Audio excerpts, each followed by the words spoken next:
जय श्री कृष्ण। श्रीमद् भागवत पुराण स्कंध 12 अध्याय 2 कलयुग के धर्म। श्री सुखदेव जी कहते हैं, परीक्षित, समय बड़ा बलवान है।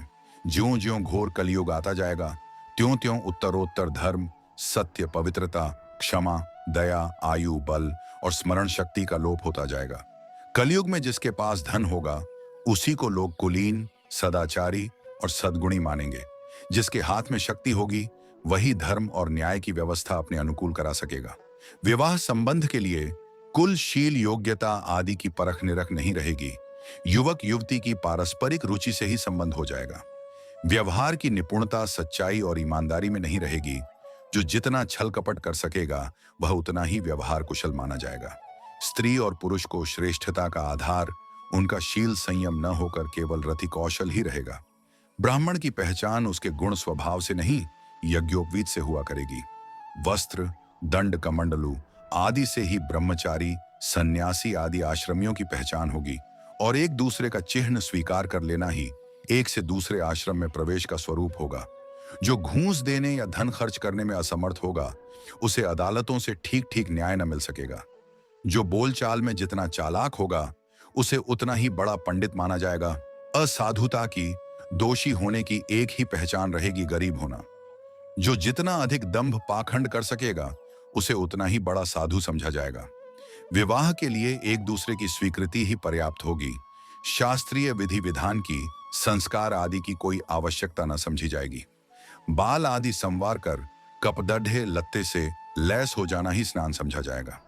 लोग दूर के तालाब को तीर्थ मानेंगे और निकट के तीर्थ गंगा, गोमती, माता पिता आदि की उपेक्षा करेंगे। सिर पर बड़े बड़े बाल काकुल रखाना ही शारीरिक सौंदर्य का चिन्ह समझा जाएगा और जीवन का सबसे बड़ा पुरुषार्थ होगा अपना पेट भर लेना। जो जितनी ढिठाई से बात कर सकेगा उसे उतना ही सच्चा समझा जाएगा। योग्यता, चतुराई का सबसे बड़ा लक्षण यह होगा कि मनुष्य अपने कुटुंब का पालन कर ले। धर्म का सेवन यश के लिए किया जाएगा।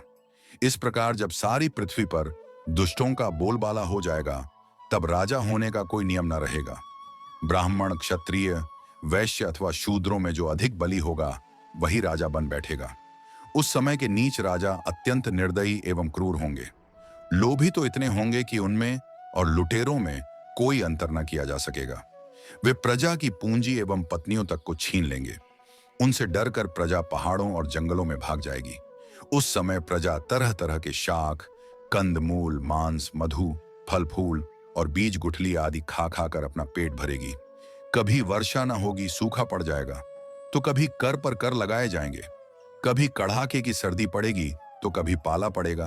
कभी आंधी चलेगी, कभी गर्मी पड़ेगी तो कभी बाढ़ आ जाएगी। इन उत्पातों से तथा आपस के संघर्ष से प्रजा अत्यंत पीड़ित होगी और नष्ट हो जाएगी। लोग भूख, प्यास तथा नाना प्रकार की चिंताओं से दुखी रहेंगे। रोगों से तो उन्हें छुटकारा ही न मिलेगा। कलयुग में मनुष्यों की परमायु केवल 20 या 30 वर्ष की होगी। परीक्षित, कलिकाल के दोष से प्राणियों के शरीर छोटे छोटे, क्षीण और रोगग्रस्त होने लगेंगे। वर्ण और आश्रमों का धर्म बतलाने वाला वेद मार्ग नष्टप्राय हो जाएगा। धर्म में पाखंड की प्रधानता हो जाएगी। राजे महाराजे डाकू, लुटेरों के समान हो जाएंगे। मनुष्य चोरी, झूठ तथा निरपराध हिंसा आदि नाना प्रकार के कुकर्मों से जीविका चलाने लगेंगे। चारों वर्णों के लोग शूद्रों के समान हो जाएंगे। गौएं बकरियों की तरह छोटी छोटी और कम दूध देने वाली हो जाएंगी। वानप्रस्थी और सन्यासी आदि विरक्त आश्रम वाले भी घर गृहस्थी जुटाकर गृहस्थों का सा व्यापार करने लगेंगे। जिनसे वैवाहिक संबंध है उन्हीं को अपना संबंधी माना जाएगा। धान, जौ, गेहूं आदि धान्यों के पौधे छोटे छोटे होने लगेंगे। वृक्षों में अधिकांश शमी के समान छोटे और कंटीले वृक्ष ही रह जाएंगे। बादलों में बिजली तो बहुत चमकेगी परंतु वर्षा कम होगी। गृहस्थों के घर अतिथि सत्कार या वेद ध्वनि से रहित होने के कारण अथवा जनसंख्या घट जाने के कारण सूने सूने हो जाएंगे। परीक्षित, अधिक क्या कहें, कलयुग का अंत होते होते मनुष्यों का स्वभाव गधों जैसा दुस्सह बन जाएगा। लोग प्रायः गृहस्थी का भार ढोने वाले और विषयी हो जाएंगे। ऐसी स्थिति में धर्म की रक्षा करने के लिए सत्वगुण स्वीकार करके स्वयं भगवान अवतार ग्रहण करेंगे। प्रिय परीक्षित, सर्वव्यापक भगवान विष्णु सर्वशक्तिमान है। वे सर्वस्वरूप होने पर भी चराचर जगत के सच्चे शिक्षक सद्गुरु हैं। वे साधु सज्जन पुरुषों के धर्म की रक्षा के लिए उनके कर्म का बंधन काटकर उन्हें जन्म मृत्यु के चक्र से छुड़ाने के लिए अवतार ग्रहण करते हैं। उन दिनों शंभल ग्राम में विष्णु यश नाम के एक श्रेष्ठ ब्राह्मण होंगे। उनका हृदय बड़ा उदार एवं भगवत भक्ति से पूर्ण होगा। उन्हीं के घर कल के भगवान अवतार ग्रहण करेंगे। श्री भगवान ही अष्ट सिद्धियों के और समस्त सगुणों के एकमात्र आश्रय हैं। समस्त चराचर जगत के वे ही रक्षक और स्वामी हैं। वे देवदत्त नामक शीघ्रगामी घोड़े पर सवार होकर दुष्टों को तलवार के घाट उतारकर ठीक करेंगे। उनके रोम रोम में अतुलनीय तेज की किरण छिटकती होंगी। वे अपने शीघ्रगामी घोड़े से पृथ्वी पर सर्वत्र विचरण करेंगे और राजा के वेश में छिपकर रहने वाले कोटि कोटि डाकुओं का संहार करेंगे। प्रिय परीक्षित, जब सब डाकुओं का संहार हो चुकेगा तब नगर की और देश की सारी प्रजा का हृदय पवित्रता से भर जाएगा, क्योंकि भगवान कल्कि के शरीर में लगे हुए अंगराग का स्पर्श पाकर अत्यंत पवित्र हुई वायु उनका स्पर्श करेगी और इस प्रकार वे भगवान के श्री विग्रह की दिव्य गंध प्राप्त कर सकेंगे। उनके पवित्र हृदयों में सत्व मूर्ति भगवान वासुदेव विराजमान होंगे और फिर उनको संतान पहले की भांति हृष्टपुष्ट और बलवान होने लगेगी। प्रजा के नयन मनोहारी हरि ही धर्म के रक्षक और स्वामी हैं।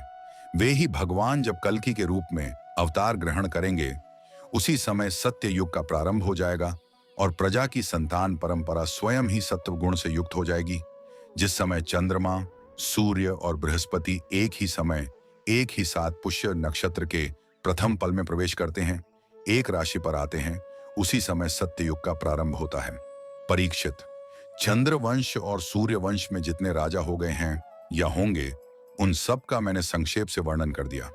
तुम्हारे जन्म से लेकर राजा नंद के अभिषेक तक 1115 वर्ष का समय लगेगा।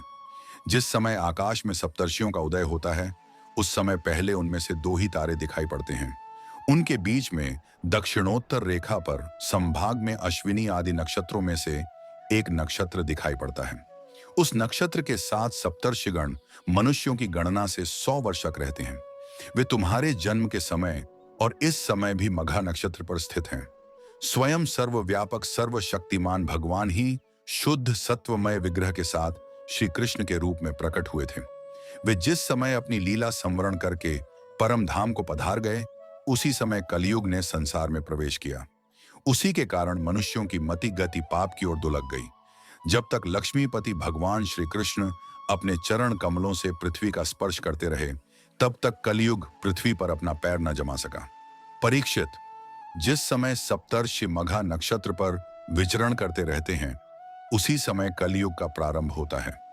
कलयुग की आयु देवताओं की वर्ष गणना से 1200 वर्षों की, अर्थात मनुष्यों की गणना के अनुसार 4,32,000 वर्ष की है।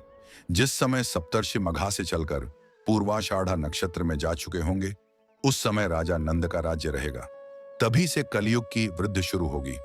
पुरातत्ववेत्ता ऐतिहासिक विद्वानों का कहना है कि जिस दिन भगवान श्री कृष्ण ने अपने परम धाम को प्रयाण किया, उसी दिन उसी समय कलयुग का प्रारंभ हो गया। परीक्षित, जब माण देवताओं की वर्ष गणना के अनुसार 1000 वर्ष बीत चुकेंगे, तब कलयुग के अंतिम दिनों में फिर से कल की भगवान की कृपा से मनुष्यों के मन में सात्विकता का संचार होगा। लोग अपने वास्तविक स्वरूप को जान सकेंगे और तभी से सत्ययुग का प्रारंभ भी होगा। परीक्षित, मैंने तो तुमसे केवल मनुवंश का सो भी संक्षेप से वर्णन किया है।